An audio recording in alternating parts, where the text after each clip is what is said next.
तो students, JEE mains का सारा शिफ्ट आज खत्म हो गया है और आपके एग्जाम होपफुली अच्छे गए होंगे। और अगर बाई चांस नहीं गया है तो नेक्स्ट एग्जाम हमेशा देखना चाहिए बच्चे को कि भाई नेक्स्ट एग्जाम क्या आ रहा है, चाहे वो डब्ल्यूबीजेई हो। अगर आपने बिटसेट का फॉर्म भरा है तो बिटसेट का एग्जाम हो या वीआईटी का हो या एसआरएम का हो या केआईटी का हो, what ever exam you have, अब आपको क्या करना है, नेक्स्ट एग्जाम की तरफ देखना है। रिजल्ट जब आएगा ठीक है, उससे पहले अभी आपकी तैयारी रुकनी नहीं चाहिए, बिकॉज कॉलेज तो अपने को लेने हैं। और अगर आप क्लास 12 में हो तो एग्जाम दे के देखो, फिर डिसाइड करो कि आपको ड्रॉप लेना है या नहीं लेना है। तो खैर, नेक्स्ट जो one of the famous exam है वो है डब्ल्यूबीजेई। और डब्ल्यूबीजेई में मैथ्स का जो पेपर होता है वो बहुत ही अच्छा होता है और लेंदी होता है, सबको आइडिया है, और थोड़ा क्वालिटी पेपर होता है। तो हमारे सामने डब्ल्यूबीजेई का ये मैथ्स का पेपर है। तो पर्पस ये है इस वीडियो का कि मेरे साथ सामने प्रेम सर भी हैं। प्रेम सर अभी आपको बताएंगे कि मैथ्स में क्या क्या चीज का ध्यान रखें। पर्सनली मैं भी जब डब्ल्यूबीजेई 2013 दिया था तो मेरे मैथ्स में बहुत अच्छे थे, लेकिन पेपर का लेवल बहुत अच्छा था। जेई मेंस लेवल का पेपर आता है, कभी कुछ कुछ क्वेश्चन तो एडवांस के पीवाईक्यू उठा के दे देते हैं। डेफिनेटली डब्ल्यूबीजेई में नंबर ऑफ एस्पिरेंट काफी घट गए हैं एज कंपेयर टू 2013। हम लोग के टाइम तो लगभग 1,70,80,000 के बच्चे आसपास बैठे थे, और ये स्टेट लेवल में one of the toughest exam माना जाता है।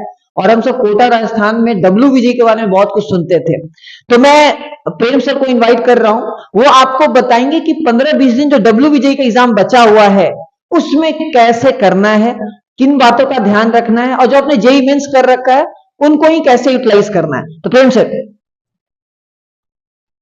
तो सर बच्चे को बस बताना है कि कैसे डब्ल्यूबीजेई के लिए लोग मैथ्स का करें और अच्छा स्कोर लेके आए, और टाइम तो इनके पास 2 आवर रहेगा।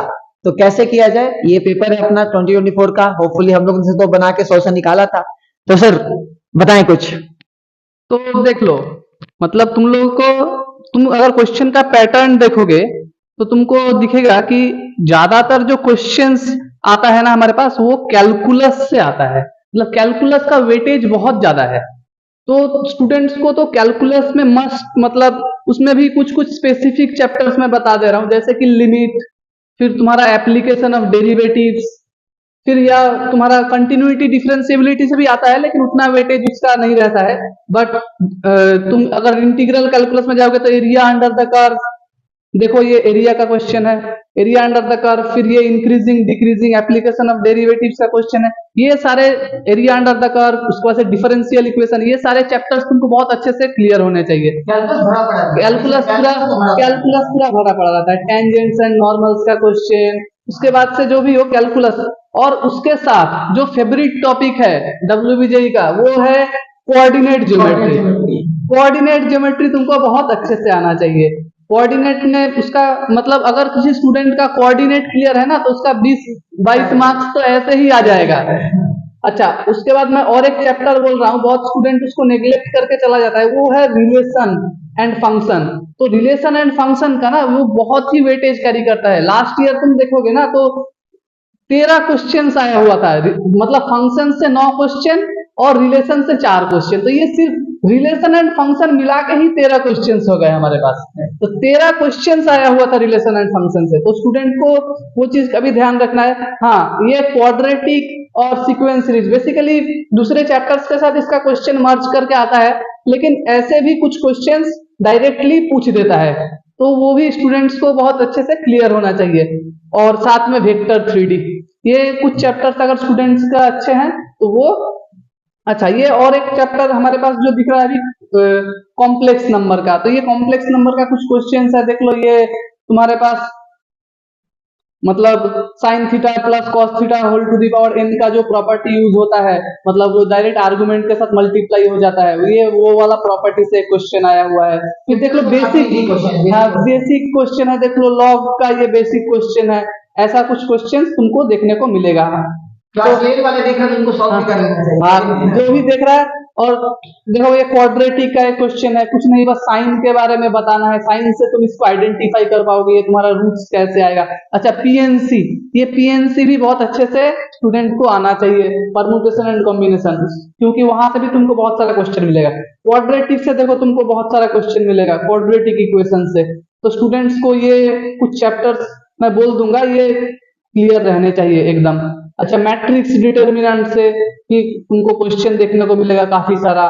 फिर ये बाइनोमियल थ्योरम का क्वेश्चन है, ये भी तुमको करना चाहिए। मतलब बेसिकली ये मल्टीनोमियल थ्योरम का कॉन्सेप्ट है, कॉन्सेप्ट से क्वेश्चन आया हुआ है। तो ऐसा कुछ कुछ टॉपिक्स है जो तुमको बहुत अच्छे से क्लियर होने चाहिए। अच्छा, डिटर्मिनेंट में प्रॉपर्टीज से हर साल क्वेश्चन पूछता है, तो जो जो वेस्ट बंगाल बोर्ड वाले बच्चे हैं उनको मतलब ये प्रॉपर्टीज वगैरह बहुत अच्छे से याद होना चाहिए। तो यही हमारे पास कुछ एनालिसिस है जो हम आपके साथ शेयर करना चाह रहे हैं। बाकी तो अपना तो सर प्रिपरेशन। अपने अभी जैसे कुछ दिन बाकी है बच्चों का, तो अपने कैसे इनका प्रिपरेशन का मेथड क्या होना चाहिए, बेस्ट मेथड क्या होना चाहिए? इनको अभी थ्योरी तो इनको उतना अभी पढ़ना है नहीं, ठीक है। क्योंकि मैं एक्सपेक्ट कर रहा हूँ कि अधिकतर स्टूडेंट्स का तो थ्योरी कवर अप हो गया होगा। अभी उनको मतलब अभी उनको ये आइडेंटिफाई करना चाहिए 2-3 साल का पीवाईक्यू करके कि किस पेपर से ज्यादा क्वेश्चंस आ रहा है, तो उनको वही पेपर अभी ज्यादातर अटेम्प्ट करना चाहिए, उसी टाइप का क्वेश्चंस ज्यादा अटेम्प्ट करना चाहिए उनको। कि हम उनको मतलब ये देखना पड़ेगा कि कहाँ से क्वेश्चन ज्यादा पूछ रहा है WBJE। एक पैटर्न है, उसी हिसाब से क्वेश्चंस पूछा जाता है हर एग्जाम में। करेक्ट। WBJE पैटर्न हमने चेंज होते देखा नहीं है, टू बी वेरी फ्रैंक। अभी लगभग 7-8 सालों में क्वेश्चन का मोर और लेस, क्वेश्चन का लेवल तो खैर अच्छा लेवल का आता है, लेकिन ये भी है कि इतना सॉल्व नहीं करना है। आप अगर 50-60% भी अच्छे से बना दिए मैथ्स में, बहुत अच्छा है। हाँ, बहुत अच्छा है। मेरे को याद है कि 200 का एग्जाम था, तो जिनका 130 आता था, बिकॉज उस समय कॉम्पिटिशन बहुत था, ठीक है, हम लोग का टाइम, तो जिनका 130 के अंदर आता था तो उनको 1000 रैंक के अंदर मिल जाता था। नोट, अभी तो और बच्चे का मार्क्स घटने की वजह से अच्छा रैंक मिल जाता है। अगर आप 100 मार्क्स लेके आ गए तो बहुत अच्छा है, 110 लेके आ गए तो बहुत अच्छा है। तो इस टाइप से आपकी जो कुछ दिन बचा हुआ है, आप बस प्रैक्टिस करो, एटलीस्ट पूरा कैलकुलस, वेक्टर 3D कोऑर्डिनेट इनको लगा जाओ और अलजेब्रा में। हाँ, मैं एक बात बोलना चाहूंगा कि उनको ट्रिग्नोमेट्री का बहुत अच्छे से नॉलेज होना चाहिए, ठीक है। और अगर कोऑर्डिनेट का बहुत अच्छे से नॉलेज होना चाहिए। अच्छा, क्वाड्रेटिक और वो PNC सीक्वेंस सीरीज, ये कुछ चैप्टर्स है जिससे उसको अच्छे से कमांड होना चाहिए 11 के लिए। और जो अगर थोड़ा सा मतलब जिसका मैथ्स थोड़ा सा हल्का एवरेज है, उसके लिए क्या स्पेसिफिक रहे तो ज्यादा अच्छा रहेगा आपके अकॉर्डिंगली? जिसका मैथ थोड़ा सा हल्का है उसको मैं बोलूंगा कि वो मतलब ये देखे कि किस चैप्टर से उसका ज्यादा क्वेश्चन आ रहा है जो वो कर सकता है। जैसे कि रिलेशन हो गया, वो बहुत एक इजी चैप्टर है, वो कोई भी स्टूडेंट कर पाएगा। या फिर अगर मतलब स्ट्रेट लाइन, जो कि हम लोग बेसिक्स पढ़ते हैं हमेशा, क्वाड्रेटिक इक्वेशन, यहाँ से क्वेश्चन फंसता नहीं है, मतलब बहुत इजी टू सॉल्व करना है। मतलब यहाँ का इस चैप्टर का क्वेश्चन बहुत इजीली डील कर पाएगा स्टूडेंट। मतलब सीक्वेंस सीरीज हो गया या फिर क्वाड्रेटिक हो गया, या ये क्वेश्चंस ये क्योंकि हम लोग 9-10 से पढ़ते आ रहे हैं, तो अगर कोई थोड़ा भी सिंसियर स्टूडेंट है तो वो यहाँ से क्वेश्चंस कर पाएगा, स्ट्रेट लाइन वगैरह से यहाँ से क्वेश्चंस कर पाएगा। तो WBJE का देखो पैटर्न तो आपको समझ में आ गया होगा कि पहले सारा सिंगल करेक्ट रहेगा आपका, ठीक है ना? आप यहाँ चेक कर लो, आपको सारा जो है पहले सिंगल करेक्ट मिल जाएगा क्वेश्चन, ठीक है? ये आइडिया होना चाहिए। बहुत अच्छे से क्वेश्चन आएंगे, जो आपने मेंस लेवल का देख रखा है वही सारा कुछ रहेगा, अच्छा खासा हिलाएगा, आप ढूंढ ढूंढ के बनाओगे, ठीक है? और ये सारा कुछ अच्छे क्वेश्चन है। कैटेगरी 2 में आपको लगभग जो है 15 क्वेश्चन मिलेंगे कैटेगरी 2 में, ठीक है? तो आप वो देख लोगे, अच्छे क्वेश्चन है। इसमें आपका, इसमें भी एक ही ऑप्शन करेक्ट रहेगा, लेकिन इसमें निगेटिव मार्किंग हाफ है, ठीक है? और आपका और एक कैटेगरी है जो मैं आपको शेयर कर दे रहा हूं। पेपर काफी लेंदी रहता है, पता होना चाहिए, काफी लेंदी है, ढूंढ ढूंढ के बनाना पड़ेगा। कैटेगरी 3 जिसमें 2 मार्क्स का है और 1 और मोर करेक्ट है, इसमें कोई निगेटिव मार्किंग नहीं है। इसमें कुछ क्वेश्चन फिजिक्स का भी उठा के वो लोग दे देते हैं, ठीक है? तो आपको 3 कैटेगरी में मिल गया। कैटेगरी 1 और 2 में सिंगल करेक्ट है, कैटेगरी 3 में मल्टीपल करेक्ट है, और कैटेगरी 3 में कोई निगेटिव मार्किंग नहीं है। बट हम लोग भी सॉल्व जो पेपर करते हैं सर, तो अच्छा खासा टाइम, मतलब ये लिटरली 2 घंटा में नहीं बनने लायक पेपर है, ठीक है?